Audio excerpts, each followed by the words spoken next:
going to start another chapter in Judy Moody Mood Martian today. Remember yesterday she got to paint her room purple with just the one wall, and Stink backed into it, and now it has his butt mark on it. So she's not too happy. So we're going to have to find out what happens, but she was able to calm herself and stay in a good mood. She's got 2 more days to go. Do you think she can do it? All right, we're going to start to read to find out. This chapter is called Purple People Eater. That night, Judy had a sleepover with Mouse on the downstairs couch because 1, her room was stinky. Not as in stink, but as in new paint smells. 2, she did not want Stink's butt print to haunt her in the middle of the night. And 3, Stink's room was out because Stink snored.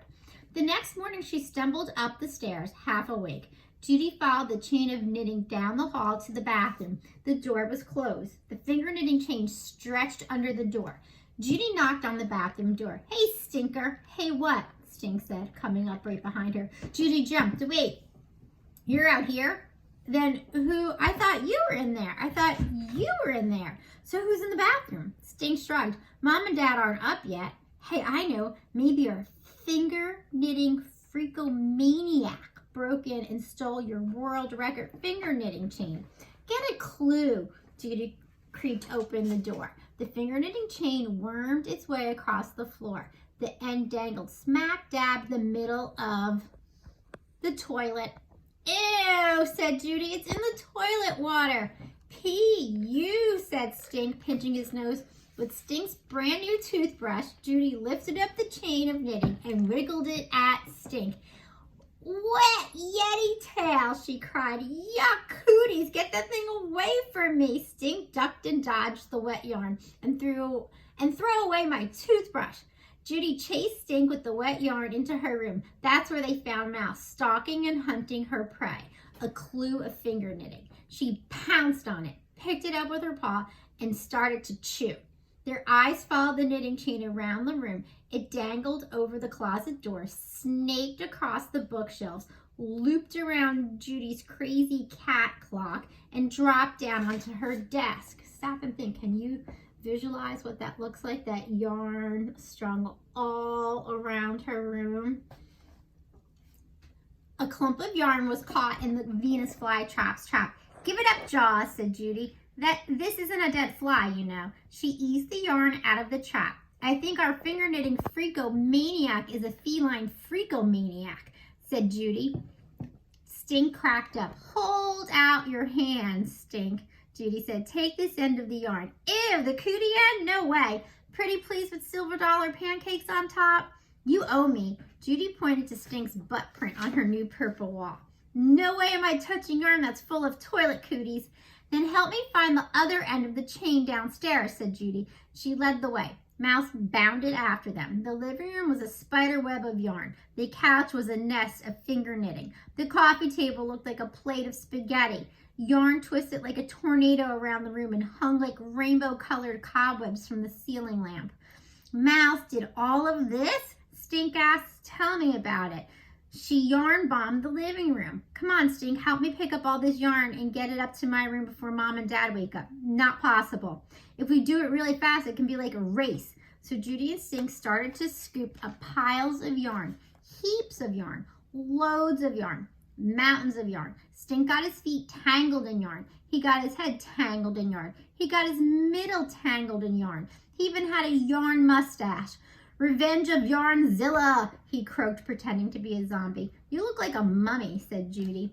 "Look, Mouse is a mummy too," said Stink, "a cat mummy. Did you know that in ancient Egypt they even had hippo mummies, not just cat ones?" "Not now, Stinkopedia." Judy tried to unwrap the yarn from around Stink Mummy's ankles. "I think the yarn is winning the race," said Stink. "Yarn 1, us 0.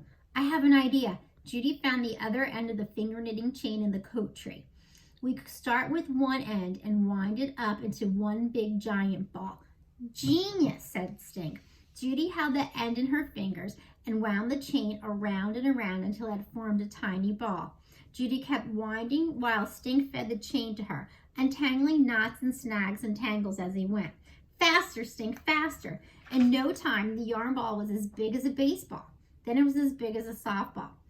This is bigger than my jawbreaker of doom, said Stink. By the time Mom and Dad got up, Judy and Stink had finger knitting ball the size of a soccer ball, a basketball, a beach ball.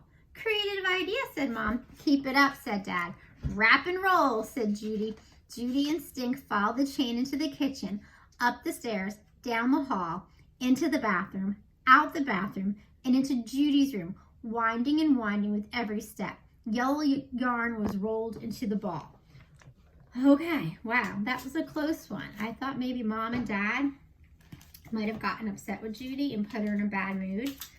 So far, she's doing okay. So make a prediction. What do you think is going to happen as they wind up this yarn ball and it keeps getting bigger and bigger? Stop and think. Okay, we'll read some more tomorrow. You're going to get out your book report now that you've been working on and the book that you've been reading. I've been reading Pout Pout Fish for my book report. Okay, and we've already filled out the book title. Mine is The Pout Pout Fish and the Bully Bully Shark. We filled out the author. My author's name is right down here, Deborah Dyson. And then we're going to decide, are we reading a fiction book with characters and a setting and a problem and a solution? I am, so I wrote fiction. If yours is all about facts, then you're going to write nonfiction. And we're going to add the characters today, since you're already reading your book, so you know your characters. So my two most important characters in this story is Mr. Fish and the shark. So I wrote Mr. Fish and Shark. All right, so read today, add to your book report if your book is a fiction or nonfiction book, and add your most important characters. So remember, you can look up your characters' names and copy them right from the book so you can spell them correctly. So do that today, have fun reading, and we'll finish up a report tomorrow. Bye, Firsties.